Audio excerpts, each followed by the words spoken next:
Very good. Thank everybody for joining us today. It's a little after 1:30 and we have a quorum, so we will begin. We have a few items on the agenda. Number one is to approve the minutes of the March 19th, 2025 regular meeting. We have the information in front of us, and if there are any comments or questions, otherwise we will accept a motion. I so move. We have a motion. Do we have a second? Second. We have a motion and a second. Any other changes or corrections or discussion? All those in favor say aye. Aye. Aye. Opposed, same sign. Motion carries. I just wanted to thank everybody that came to the Brown Bag, and we had excellent discussion. So thank everybody for doing that. And we wish Bob well. His wife is having some medical issues, and so we just wanted to wish her well. And our other member is at home with a sick baby, so we also wish her well too. So anyway. On to number two, review liquor applications, issuance of a Class F license, Nicole's Fine Pastry LLC, doing business as Nicole's Fine Pastry and Cafe, located at 13 8th Street South. And Steve Sprague will get us started. Thank you, Commissioner. So Nicole Henson is the operator at Nicole's Fine Pastry. She's had a wine license for quite some time. And the opportunity came up where the building next door to her was vacant, and so she had the opportunity to rent or lease that space. And with that, then she's also looking at, with the current state of the market, and she thinks that she can provide better service to some of her customers and go more in on, on that full-in dining and that type of stuff. To go along with that, though, she wants to upgrade her license to the F. The F does require food sales exceed alcohol sales. Again, I don't think she's never had any problems with that in the past. All the other requirements of having an alcohol license are carry over to the F also. Police done the background check. There were no issues there, and so it just comes to you with a recommendation of approval. Very good. Do you have any comments or questions?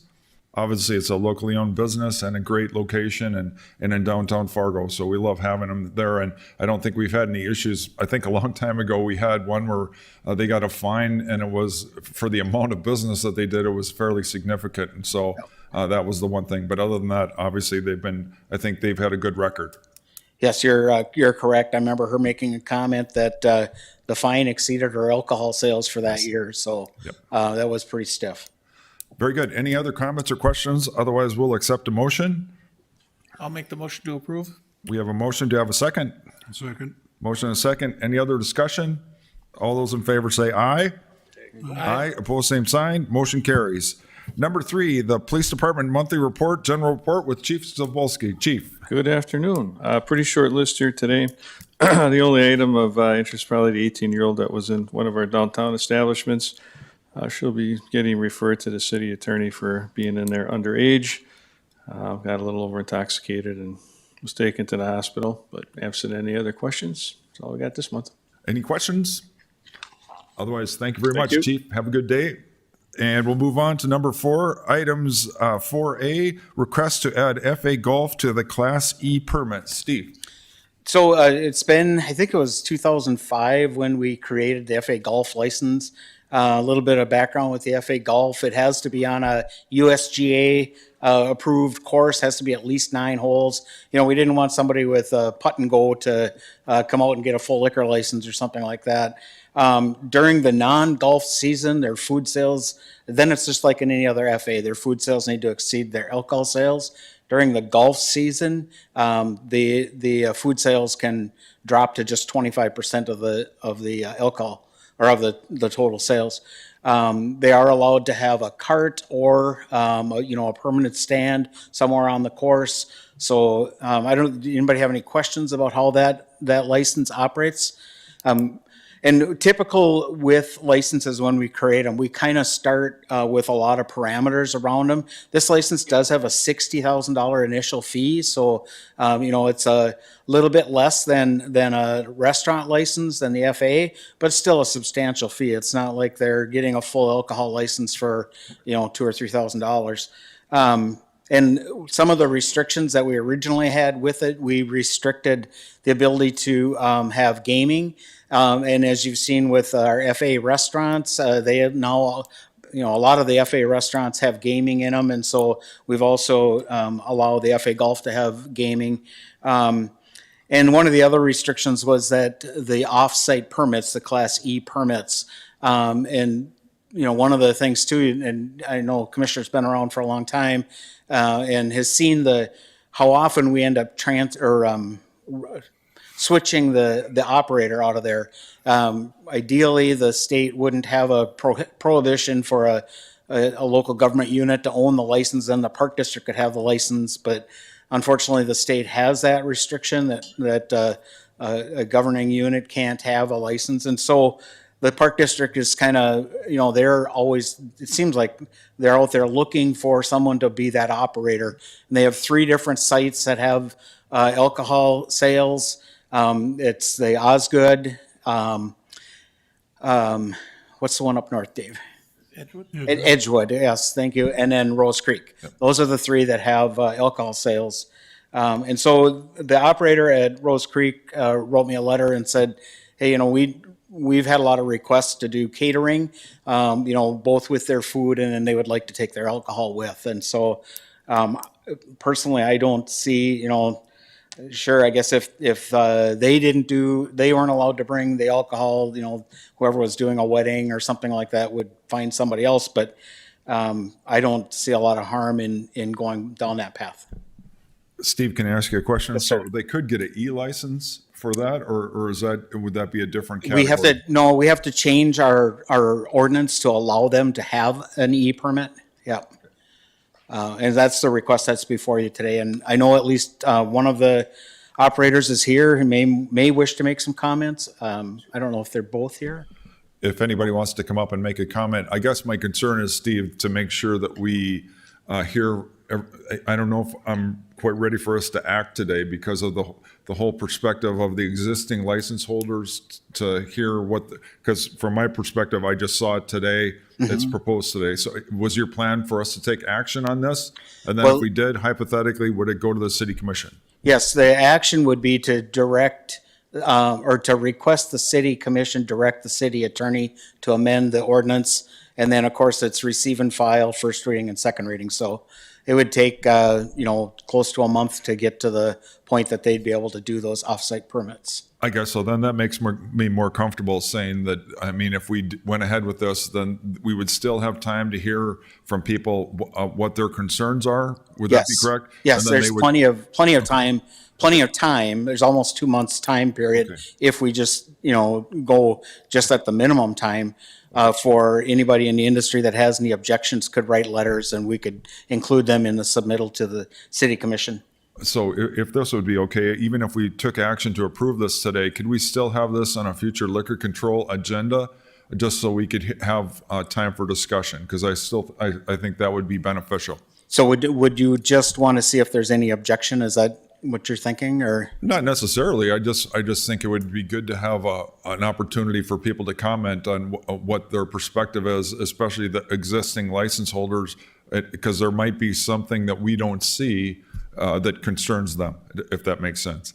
Yep, that makes sense. So, still not clear. Do you want to just delay this for a month, or do you want to? I guess that's my question for the other members. I'm comfortable with what we've just talked about, but if you want it, we can continue it for the next meeting. So that's up to you, Mark. Prefer to continue and listen to some of the industry members personally. I second that. Okay, so we have a motion to continue Bring it back. to our next liquor control meeting. And I guess then my follow-up question to that is, Steve, is this going to delay somebody from having some type of operation that they had already planned? From the sound of it, that's not necessarily going to happen. Do you know what I mean? If by us continuing it for 1 month, that's not going to delay somebody's business. I can't comment on that. I don't know what they may have, what they were maybe working on. The request came from CJ's down on at Rose Creek, and he maybe was, I don't know what his plan was. Maybe he was planning on bidding on a wedding or something. I don't. Okay, I got you. Yep. So we have a motion and a second to continue this for the next meeting. Do we have somebody, go ahead, do you want to make a comment? Just go ahead and give your name, and if you want to make a comment, go ahead, thank you. Keith Stensgaard, I'm with Edgewood Tavern. I've been with Side Street for the last 15 years. Just primary, but a lot of our business was the off-site business and everything, and I've been doing it for 15 years. Worked with Steve and everyone, Michelle and everyone for 15 years. I split off from it Side Street now and took Edgewood in the assumption of off-site. So I've taken all the off-site from Side Street with me to Edgewood. So now that I found out when I turned some permits in, it's not allowed to be doing off-site. I guess if I would have known that with my license, it was spending $60,000 on a license. I assumed that the e-permit with the FA Golf came with it. So I have a lot of events and people are looking on me to doing them as Edgewood Tavern, as I let them know it's switching to Edgewood Tavern, that I'm not going to be able to fulfill now. I'm putting them in a jam. So that's what concerns me when I ended up getting it. I didn't see in the writing that e-permits were, I assumed it was with being a $60,000. It's not like a beer license for $2,500. It's a $60,000 license. Okay, so I understand now that actually this would impact you if we. Very do this. much. So from your perspective, but I mean, even if we approve this today, it's going to take some time to go through the process. Do you know Well, what I mean? understand that, but if we push it off a month and another month, it's going to be the end of the summer. Yep. And that's a lot of business on my side of it. I got you. So your preference is for us to act today, but you can understand that we also want to have, you have to have opportunities for people to comment. Do you know what I mean? Whether they're in favor of it or not. And so, and the other thing I will say is I get your concern, but part of it is you got to read what you're buying. And to me, that we're trying to solve a problem for you that you should have read that when you bought the license. Do you get what I'm saying? Right, I guess. Anyway, so I guess my question is for the group: do you still want to continue it? I do believe we can still get this in a timely manner, and I totally get that. The golf season in North Dakota is not like the golf season Right. in Florida, and so Well, and same thing with all the off-site events, the weddings and all the stuff that I've done. It's short time of period. You don't do it in December around here. yep. Very good. Any other comments? Go ahead. Keith, do you have any events lined up in the next month? Yeah, actually, Wingfest, I'm one of the sponsors. I was supposed to do the bar, but the horse track does have a license, so they could technically do it. Okay. I'll still help them with it, but there's a couple weddings that asked me. That's a few months out, and there's other events. NDSU calls me all the time. I've put everybody on hold, and they're like, well, we got events. You've been doing them for us for 12, 13 years. What's going on? And I explained why. So I didn't give them an answer of when, but I put everybody on hold. So Steve, from your perspective, what can we do? Obviously, you don't want to inhibit an existing business from losing business. So, but you also need to be consistent with the other license holders. And so I guess what can we do? Well, right now we have a motion and a second, so we should probably vote on that. If that gets voted down, then what we could do is vote to, like I had said originally, have the city, bring it to the city commission, have them direct the city attorney to make the change. And during that time period, and then there's a receive and file first reading, second reading. So there's almost 2 months, and during that time, anybody in the industry could certainly contact me, and I can bring that to the city commission with any concerns. So I guess the other thing that concerns me is 2 months. This is even if right now we're not going to proceed with it, but even if we did, it's 2 months from now. Well, that's middle of June. And so that's It's not just hurting me, it's hurting all the customers. The offsite business, there's not a lot of people that do the offsite. It's a lot of work. You got to have all the equipment, the trailers, the trucks, everything to deal with the catering side of it, the offsite bars, the moving of everything, and doing it correctly, which I have a track record with Steve. I've been doing it forever with them, and I'm as they always said, I'm one of the ones that's always followed the rules to the T. And I mean, it's going to hurt the customers too. But I'm one of the NDSU's main liquor boards, but I understand we got to follow the rules and all that stuff. That's why I'm here. So I just wanted to make note that, I mean, it was an expensive license for not being able to do an E-permit. Right. Very good. We have a motion and a second. Do we have any other comments or questions? Are we ready for the question? No. So this is to continue this to our next liquor control meeting. So all those in favor say aye. Aye. Aye. Opposed? Same sign. Motion carries. So we'll continue it and we'll try to expedite it as much as we can. Okay, appreciate it. And I'm sorry for your, obviously this is going to put a little bit of a kink in your business, but we'll try to do what we can to expedite it. Perfect. Thank you. Yep.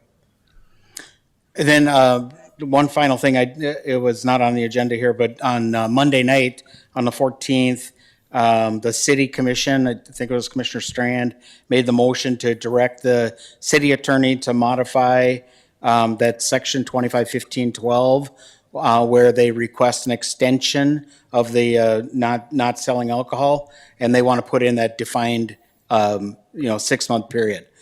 So Nancy just wanted me to make sure that I mentioned that here. Right, and to basically summarize it, basically, we've been doing that, Right. but this puts it into a formal action, correct? Correct. And the other discussion that came up, and this is for the liquor license holders information, to something to be aware of.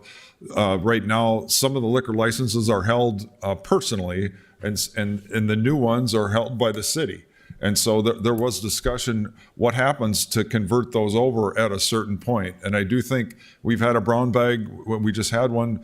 It's a topic that I think you need to be aware of and something that we need to think about in the future. I don't know if that accurately describes what the conversation was, but basically that's the case. Yeah, I think so. It initiated a lot of discussion internally from staff, and I think we've come up with like scenario A, scenario B, C, D, that kind of thing. We just need to, it's just a couple days ago that we had that meeting where that came up. So I think we need to put together if we do A, here's the pros and here's the cons of doing A. And if we do B, here's pros and cons of doing B. So, and once we get all that put together, we'll probably have another meeting here and my vision is this is way down the road, but I just wanted people to be aware of the conversation going on, and especially it impacts business decisions down the road as well. So it's just something that's on the radar, I guess. Yep. And then another one since our meeting, we're kind of done with our actions for today. The other thing I came up with was to give $25 to buy back fake IDs and to figure out some way, some funding that we could do that so we're going to work on that. And there might be some questions about how to do it as far as funding, but I like the concept because right now we are very good at punishing the liquor license holders, but there isn't much happening to the minors with the fake IDs. And so this would be an indirect way. So it's just something to think about. And so that's the same thing. It's something down the road, and we'll have the staff work on it, and it will come back to us for discussion. So other than that, that's all the action for today. And so it's 1:49. That was pretty good time. We tried to keep it short and sweet. So that concludes our liquor control meeting for today. Have a good afternoon.